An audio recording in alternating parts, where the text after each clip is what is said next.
في الحج لكل عباد الرحمن الجزء الخاص بالسادات هنشوفه هو واحد من الضباط الأحرار، هنشوفه هو نائب رئيس، هنشوفه هو رئيس وكيف يصل إلى الحجر الأسعد بكل أريحية ويصل إلى ما لم يصل له الفقراء إلى الله مثلنا، حتى لو كان على نفقته الخاصة. نشوف جيران السادات وهي طلع تحج.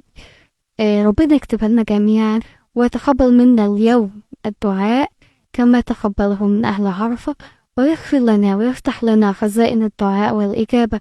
بفضله ومنه وجوده ورحمته، ويتقبلنا كما تقبل أهل عرفة، ويجعلنا من